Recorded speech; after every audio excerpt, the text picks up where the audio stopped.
Sain UU, tasain UU, yang artinya ini sebenarnya bahasa Mongolia, emang kayak gitu pengucapannya kurang lebih. Saya juga searching di Google terjemahannya. Pasti sebagian besar dari teman-teman sudah tahu artinya lah, dan mungkin sebagian lagi sudah muak mendengarnya. Halo Rebahaners, dimanapun kalian berada, bagaimana kabarnya? Kembali lagi bersama saya John, the one and only extraordinary and unbelievable human in the world, John Steele in the house. Today, I will merangkum sebuah film yang disutradarai oleh Adam Wingard, yang kalau kalian belum tahu, beliau ini pernah membuat sebuah film pendek yang tergabung dalam proyek film omnibus berjudul VHS tahun 2012. Pernah dengar? Indonesia juga pernah ikutan loh, yang pemerannya ada Kang Epy Kusnandar atau lebih dikenal sebagai Kang Mus. Searching aja coba, ada kok VHS tahun 2012. Untuk proyek besar, Adam Wingard ini juga dipercaya dalam penggarapan film Godzilla vs Kong yang dirilis di awal tahun 2021 ini. Kalau film lain ada You Are Next tahun 2011, terus Death Note 2017, dan masih banyak lagi film-film kecil lain karya beliau. Penasaran dengan film yang satu ini? Langsung saja pasang handsfree, simetriskan pusat rebahan, kencangkan celana dalam, selamat menonton, dan mari kita ucapkan secara serentak dengan penuh kehangatan. 1, 2, 3. Jackie Trot.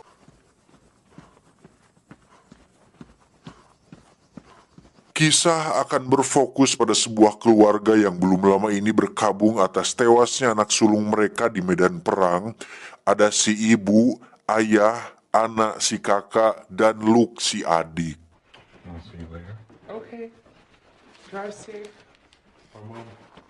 Yang paling terpukul atas kehilangan anak sulung mereka adalah tentu saja si ibu yang memang selalu berada di rumah setiap hari, sehingga beliau seringkali menangis ketika ingat kenangan masa lalu saat anak sulungnya masih hidup.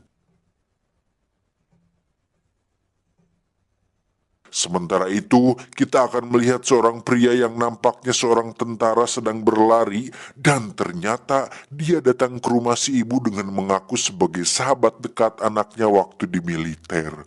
Dia bernama David. I knew your son, Caleb. And we trained together and served together. Would you like to come inside? Thank you, man. Untuk membuktikan hal itu, David pun menunjukkan wajahnya di foto dinding yang ada di rumah, dan memang benar bahwa dirinya merupakan tentara yang ditugaskan bersama mendiang anak sulungnya.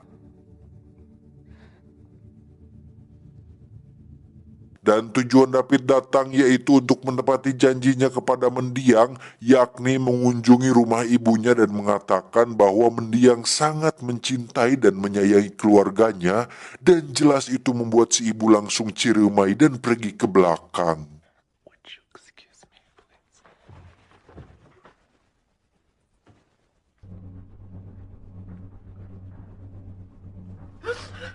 Setelah sedikit lega mendengar mendiang anaknya sangat begitu menyayanginya, si ibu pun nampak simpati kepada David yang rela jauh-jauh datang ke sini hanya untuk menepati janjinya, di mana David diminta untuk menginap semalam saja dan pergi esok hari jika memang ia ingin pergi. It's nice having you here, and I would love to hear more about you and Caleb. Setelah David diperkenalkan kepada Anna yang akan berangkat kerja sebagai pelayan restoran, si ibu pun mengajak David ke kamar mendiang anaknya dengan cukup gegabah, di mana si ibu belum mengetahui asal-usul si David yang sebenarnya, yang walaupun dia mengaku kenal dekat dengan mendiang, tetapi waspada harusnya lebih didahulukan. Bukan suuzon, tapi alangkah baiknya kita cari dulu, tahu siapa dulu gitu, siapa dia, tinggal di mana, RT berapa, siapa orang tua. Ingat kata-kata Bang Napi, kejahatan terjadi bukan hanya karena ada niat pelakunya, tetapi juga karena ada kesempatan. Waspadalah, waspadalah. Wow.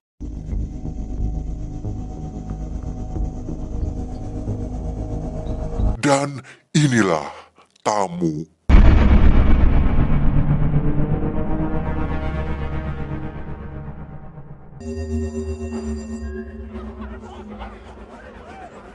Beralih ke sekolah tempat Luke menuntut ilmu yang justru dia selalu mendapat perundungan dari beberapa preman sekolah yang sok jago dan berkuasa, di mana hal itu membuat Luke menjadi anak yang lunguh dan tidak percaya diri.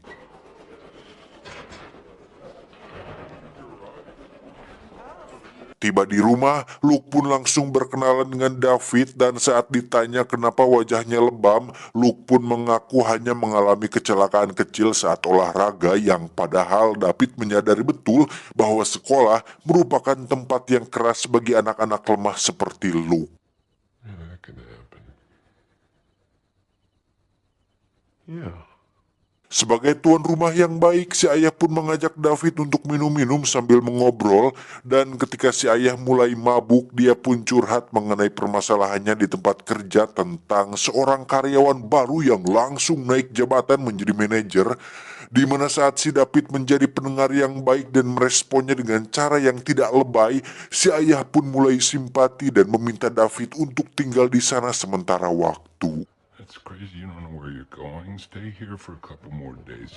Well, maybe just a couple more days.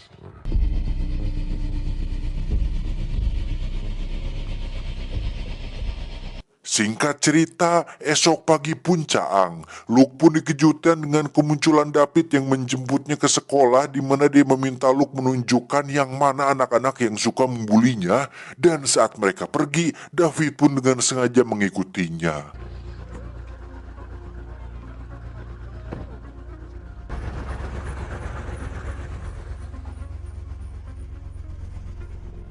Sampai di sebuah bar, David pun langsung memesan beberapa minuman dengan maksud untuk mentraktir anak-anak Badung tersebut dan meminta agar waiters langsung mengantarkan minuman tersebut kepada mereka semua.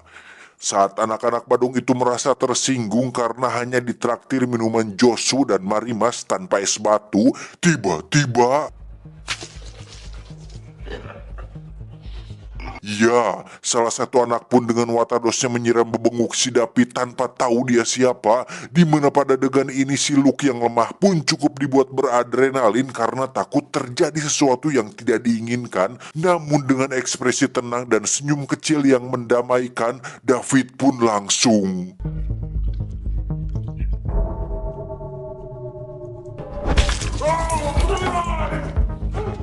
Dari situ terjadi perkelahian yang membuat anak-anak Badung itu mengalami cedera parah, di mana saat David sudah selesai, dia pun memberikan beberapa lembar uang kepada si waiters dan memintanya untuk mengatakan bahwa insiden ini terjadi karena ada Genji yang sedang mengamuk. Ora. Malam harinya, Ana pun dibuat melongo saat melihat tubuh atletis David ketika baru selesai mandi, di mana hal itu cukup membuat Ana berimajinasi liar yang tidak pernah dia dapatkan dari pacarnya. Ana pun mengajak David ke pesta temannya yang bernama Christine. Ini orangnya. David terlihat cukup gagah di antara yang lain saat dirinya mengangkat 2 drum berisi bir yang membuat Christine tertarik dengan sosok si David.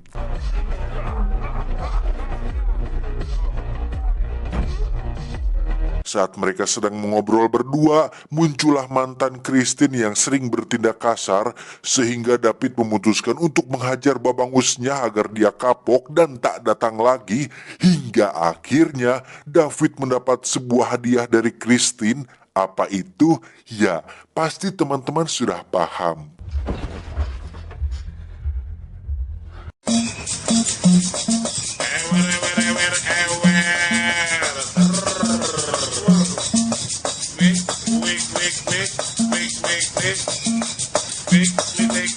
Selesai melakukannya, David pun kenalan dengan teman Christine yang seorang pemuda yang ya bisa dikatakan semacam bisa menyediakan barang-barang ilegal, di mana David meminta dicarikan sebuah pistol untuk dirinya sendiri, dan karena si pemuda menganggap bahwa David adalah mantan tentara, jadi wajar saja. I'm a soldier, man. I like guns.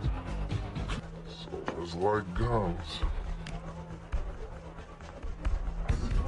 Ana pun langsung mengajak David pulang setelah bertengkar dengan sang pacar yang tidak bisa berhenti main judi slot online, sehingga David memberikan beberapa petua agar Ana meninggalkan pria seperti itu. Namun karena masih cinta, Ana pun masih harus berpikir kembali untuk mengambil keputusan tersebut. Singkat cerita, esok pagi pun tiba.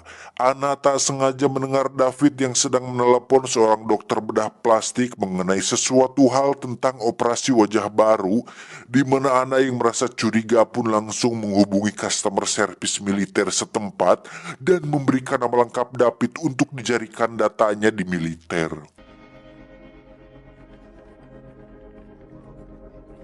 Dan Anda akan sangat terkejut ketika mengetahui bahwa nama David ternyata cukup membuat beberapa orang penting kepanikan. Entah apa alasannya dan seberapa penting sebenarnya si David ini, tapi salah satu petinggi mengatakan bahwa David merupakan salah satu subjek eksperimen dalam proyek rahasia militer yang dianggap sudah mati. Ini adalah Mayor Richard setelah dia pensiun dari The Continental, salah satu orang yang bertanggung jawab dalam proyek rahasia itu, di mana saat beliau mengetahui bahwa David masih hidup, dia pun berencana untuk terbang ke lokasi rumah Ana dengan membawa beberapa pasukan elit siap tempur. Call me when you have a plane boat. Beralih ke si David yang terlihat menemui si pemuda dan temannya untuk bertransaksi pistol sesuai permintaannya kemarin, di mana David akhirnya menunjukkan siapa dirinya yang sebenarnya saat dia sekonyong-konyong menembak mereka berdua secara tidak pugu-pugu dan membawa semua pistol beserta 2 buah granatnya.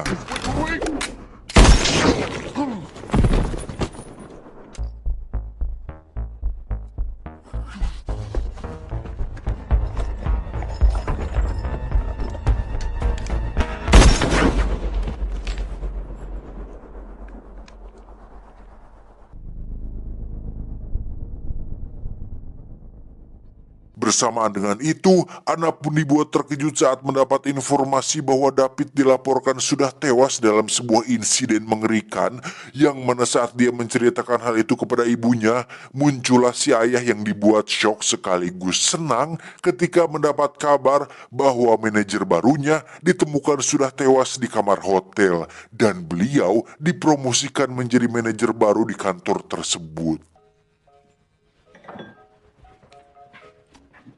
Tak lama Ana pun mendapat telepon dari pacarnya yang mengatakan bahwa dia ditangkap polisi oleh karena dituduh menjadi pelaku atas kasus pembunuhan si pemuda tadi siang, di mana polisi telah menemukan sepucuk pistol di kamarnya yang disinyalir merupakan barang bukti atas kasus pembunuhan tersebut. Setelah informasi tentang ketidakjelasan asal-usul David, lalu kabar kematian bos ayahnya yang tiba-tiba dan sekarang pacarnya ditangkap polisi secara tidak pugu-pugu, membuat Ana curiga bahwa David ada hubungannya dengan semua ini, apalagi David tidak pernah menunjukkan kartu identitasnya sama sekali. You're right here. Anna Peterson, you owe him an apology. Fuck you. Hey, now, Anna. Singkat cerita, esok pagi pun tiba. Luke terlihat sedang duduk dengan tenang tanpa sedikit pun mengganggu yang lain, tetapi si anak badung yang tempo hari ternyata memang punya jiwa usil sejak lahir, sehingga Luke terpaksa membogemnya untuk kemudian dia didorong sampai tersungkur, diakhiri dengan memukul wajah si badung menggunakan papan penggaris.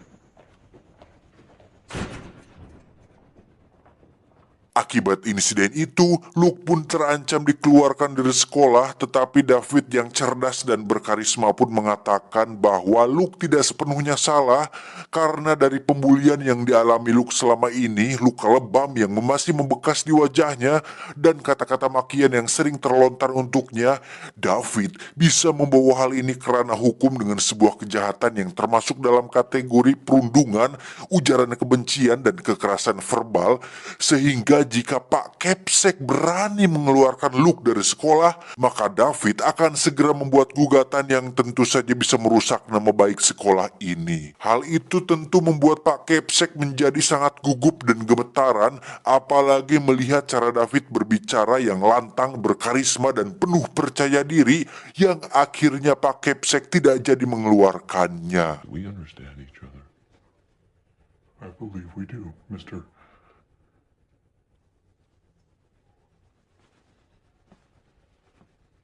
Sepulangnya dari sana, David pun membantu si ibu mengambil beberapa pakaian yang dipoein, di mana saat David izin ke belakang untuk membawa keranjang, muncullah beberapa mobil yang ternyata itu adalah Mayor Richard bersama pasukan elitnya, untuk kemudian beliau bertanya kepada si ibu, apakah kau mengenal David? Si ibu pun menjawab, ya tentu saja, dia baru banget ke belakang ngambil keranjang. Di situ semua orang langsung ngejeng dan tiba-tiba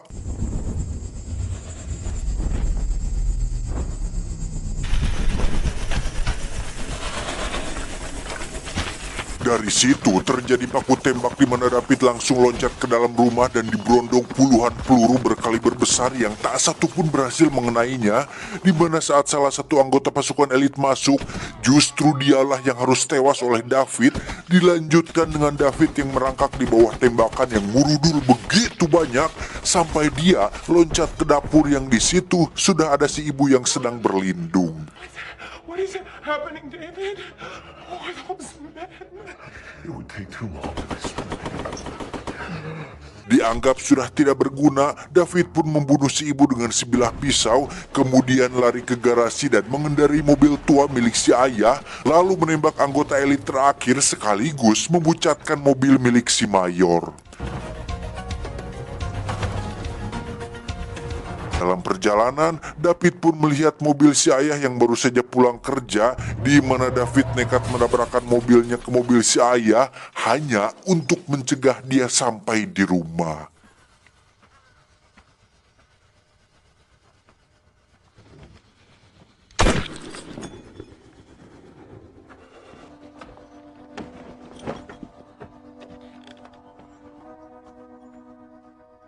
Tak lama setelah David kabur dengan berjalan kaki, muncullah si Mayor dengan mobil ban bucatnya, di mana di situ kebetulan ada seorang abah-abah pengendara yang kemudian si Mayor meminjam mobilnya yang awalnya si abah merasa keberatan, tetapi setelah dipikir-pikir dia justru harusnya senang karena bisa mendapatkan mobil militer warna hitam yang pastinya harganya sangat mahal. Wow. Mayor pun pergi menjemput Ana di tempat kerjanya, kemudian Ana bertanya tentang siapa sebenarnya David dan kenapa militer mengejarnya. Dan akhirnya terkuaklah bahwa David adalah salah satu subjek dari sebuah eksperimen medis yang bertujuan untuk membuat tentara tanpa identitas yang nantinya bisa berguna ketika mereka ditangkap musuh saat di medan perang. Dan otak para subjek sengaja diprogram untuk melindungi identitas asli mereka dengan cara apapun yang membuat mereka kehilangan sisi kemanusiaan dalam dirinya. Dan efek negatif dari eksperimen neurologis tersebut ternyata tak sengaja mengubah David menjadi sosok monster yang tak terbendung, di mana dia akan nekat melakukan apapun untuk melindungi identitas aslinya, termasuk membunuh dan membuat kekacauan dalam skala yang cukup besar. Dan setelah ibu dan ayah mati, David sudah pasti akan mengincar Ana dan Luke yang masih berada di sekolah, karena hanya mereka berdualah orang yang sudah terlanjur mengetahui wajah dan nama asli David sendiri. There's a neurological condition in his Peterson, designed to protect both him and the experiment. He's programmed to clean up all loose ends. Dan bersamaan dengan itu, David pun baru saja tiba di tempat kerja Ana, dan karena menganggap bahwa Christine juga sudah mengetahui identitas aslinya, maka dia pun tak segan membunuhnya kemudian meledakkan restoran tersebut tanpa rasa gugup sedikit pun. Never mind.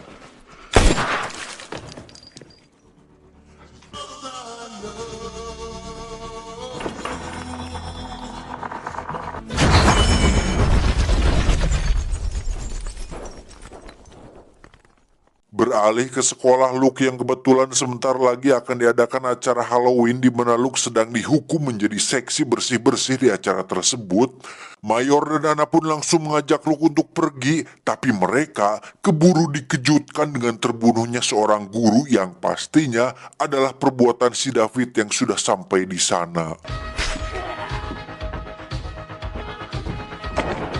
Si Mayor pun menyuruh Anna dan Luke untuk pergi duluan sementara dirinya akan memberanikan diri untuk menangkap si David sendirian.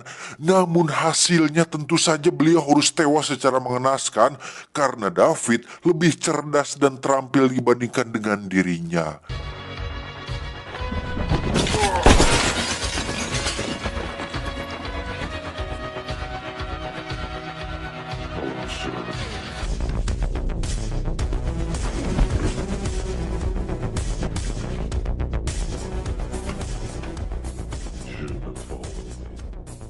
Tersisa Anna dan Luke yang secara persentase dan logika mereka berdua hanya punya peluang 5% loh untuk bisa bertahan. Itu pun kalau mereka punya senjata api. Dan ternyata Anna tidak seperti yang kita bayangkan karena sebagai tokoh utama yang dikira lemah, Anna ternyata lebih cerdas dari dugaan saya di mana dia berhasil mengecoh David dengan membuat jejak darah palsu dan muncul dari belakang dengan sepucuk pistol di tangannya.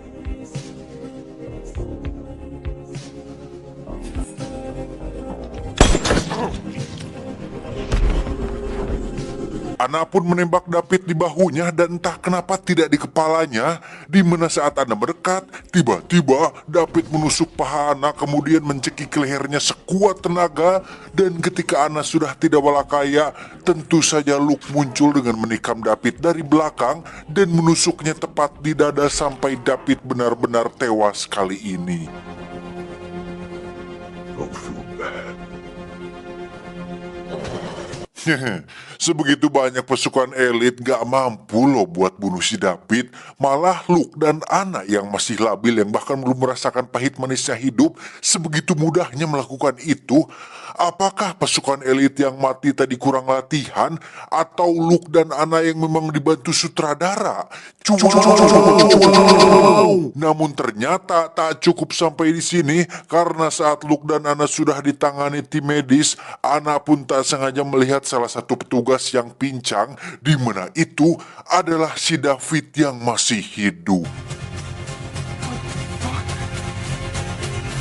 Tamat ending yang cukup membagongkan. Pada akhirnya sosok David pun tak terungkap secara detail sampai akhir durasi film seperti apa eksperimennya, bagaimana dia bisa kabur dan apa tujuan dia yang sebenarnya pun blank sama sekali. Tak ada apapun yang bisa dirangkai kecuali penjelasan dari si Mayor Richard yang mengatakan bahwa David adalah subjek eksperimen neurologis. Tok, cuma itu doang. Secara alur cerita film pun cukup sederhana. Seorang pemuda tampan dan berkarisma bertamu ke rumah sebuah keluarga, mengambil hati mereka, membeli pelajaran terhadap orang-orang yang mengganggu keluarga tersebut, dan ketika identitas aslinya mulai terbongkar, dia pun membunuh semua orang. Perihal adegan saat David menelpon dokter bedah plastik sendiri sudah jelas bahwa David ingin merubah wajahnya agar tidak terlacak. Untuk alasan ini cukup masuk akal karena memang dia diprogram untuk melakukan apapun supaya identitas aslinya tetap rahasia. Sebenarnya kalau Anda nggak penasaran terus nggak nelpon customer service militer, semua ini nggak bakalan terjadi. Karena pada dasarnya David juga akan pergi setelah si dokter bedah itu menemukan wajah baru dan siap mengoperasi David. Cuman ya kembali lagi dasar cecer yang penuh penasaran, si ibu dan si ayah pun jadi korban. Ya mau biji mana lagi, yowis mau diar kabeh. Pesan yang bisa kita ambil dari film ini adalah tamu yang tidak diundang seringkali disambut baik ketika mereka pergi. Artinya kehadiran seseorang terkadang tidak bermakna untuk sebagian orang dan mereka bahkan menyanyiakan kehadirannya. Hal itu bisa digambarkan pada sepasang kekasih yang kurang bersyukur akan pasangannya karena orang yang selalu ada untuknya mungkin dianggapnya tidak penting dan tidak menghargainya dengan semestinya. Hanya saja semua itu akan berbeda saat orang tersebut pergi meninggalkannya. Kehadirannya yang dulu biasa-biasa saja menjadi sangat penting ketika orang tersebut sudah pergi. Saat kehilangan, baru menyadari bahwa kehadirannya sangat bermakna. Oleh karena itu, jangan pernah menyia-nyiakan orang yang ada di sekitar kita. Hargai dan sayangi mereka, dengan begitu hidup Anda akan menjadi semakin indah dan bermakna. Bang Haji pernah berkata dalam sebuah lagu, "Kalau sudah tiada, baru terasa bahwa kehadirannya sungguh berharga. Sungguh berat aku rasa kehilangan dia. Sungguh berat aku rasa hidup tanpa dia." Aye, kecuali si David ya, dia mah memang bagong. Saya John beserta jajaran direksi tim IQ 7 cabang Perancis mengucapkan terima kasih dan sampai jumpa di video selanjutnya. Adios, akun TikTok Abu Jahal.